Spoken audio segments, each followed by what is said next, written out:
The UK government sent almost £3 billion to a Chinese factory. The CCP continues to laugh at Western governments as they cut taxes for Chinese businesses. And we talk about the problem with mass testings.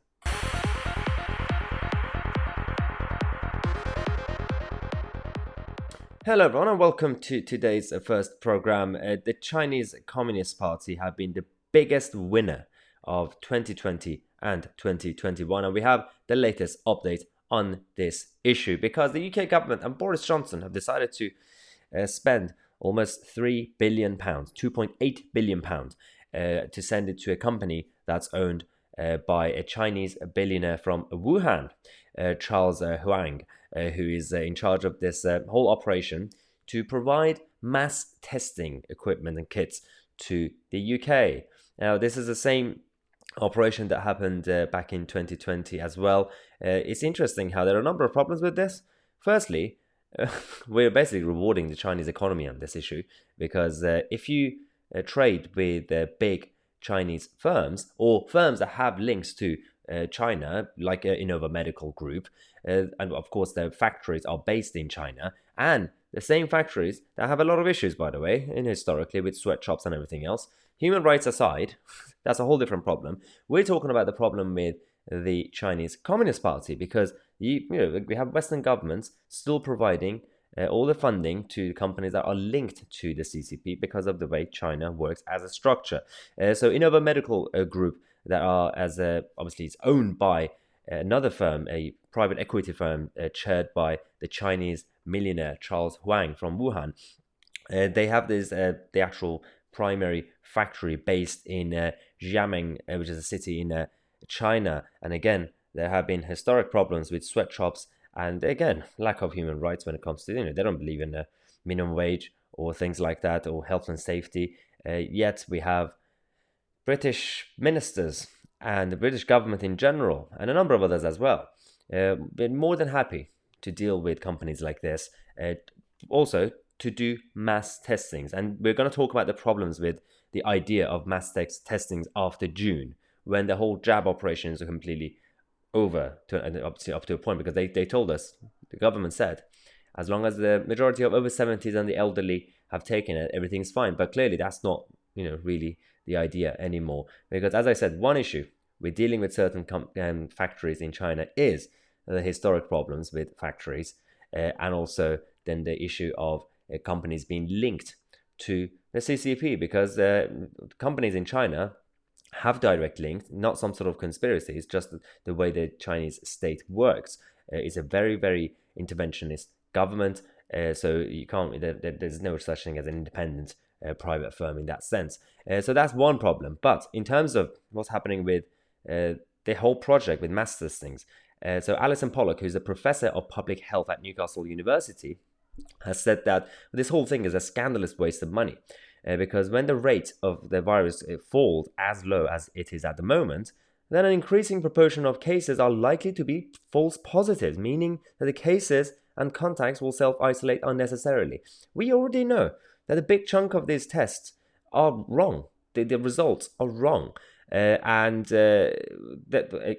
especially as you go towards the end of this whole problem and people take the jabs or have recently had the infection, then it's gonna come out false positive. So are you going to be telling the majority of the public to just stay at home again, despite the fact that lockdown is technically over and despite the fact that the majority have taken the jabs? This is the biggest problem that we have.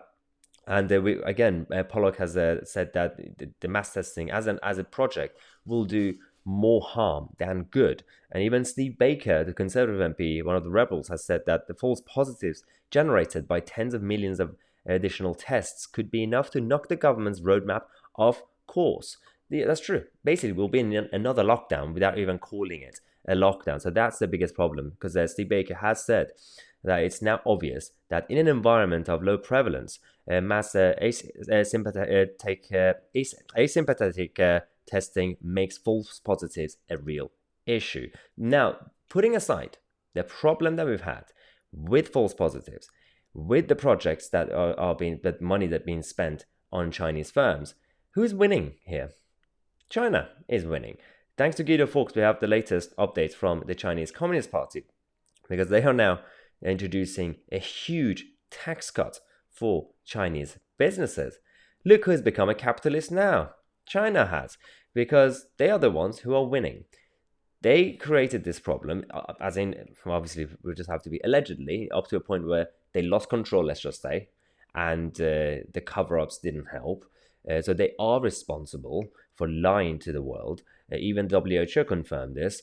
But at the same time, they're going around winning, because the economy in China, that's now been they created a new focus to be more free markets.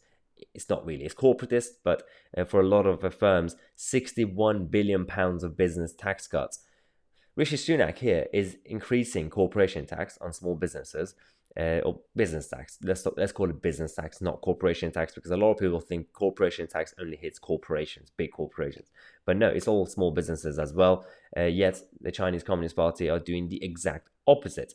This is the China that we are currently dealing with. And when you have our own government making mistakes, yet some of the advisors, not all members of SAGE are the same, by the way. They have different opinions, but they're forced to just comply. There is one of the SAGE experts has come out to say that the introduction of these new immunity passports will start a rebellion. It's not going to be as easy as the government think, because, okay, for the past year or so, the government and the media have been very successful in creating fear. So the majority of the public, in the opinion polls, are in favor of lockdowns, are in favor of these passports and mass testings and everything else.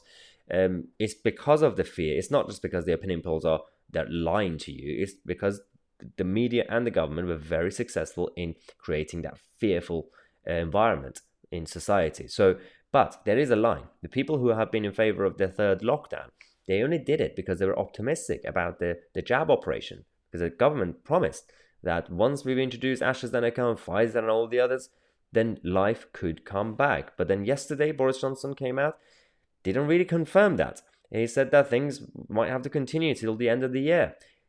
Nothing's changed. Could be people who say, well, situations change. If things get bad, then obviously the Prime Minister will change his mind. Well, things are getting better, not worse.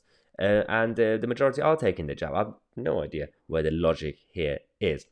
But this guy has said that the fundamental problem is that on the whole, people have complied and gone along with restrictions because they have seen them as something for their own good and for their health.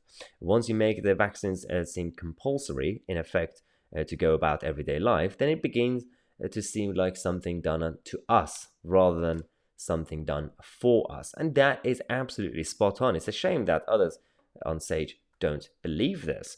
They are control freaks and they want to control us even further.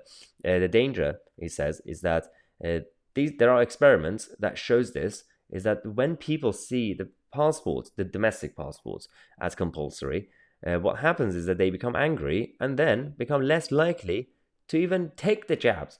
So it is completely counterproductive. And when you have the government being all over the place, what do you expect? We've just had Nadine Zahawi, one of the ministers, coming out to say that he hasn't ruled out masks and social distancing and domestic passports. We might have to deal with it until 2022 for another year. On what ground?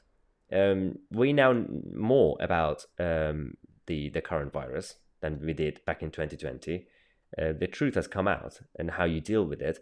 I don't know why they're freaking out at this point, but when it comes to international borders, I understand the fear. But inside your own country, if you're afraid of any new variant or any new problem, then control the Dover border and control the boats coming in from Calais. If you're really concerned, but they're not really doing anything about it. Just wanted to give you an update on this. In the next program, we're going to talk about what's happening in Hartlepool between the Labour Party and the Tories. It's not going too well for the Labour Party. Thanks again for watching. I'm Tousi, and I'll see you guys in the next video.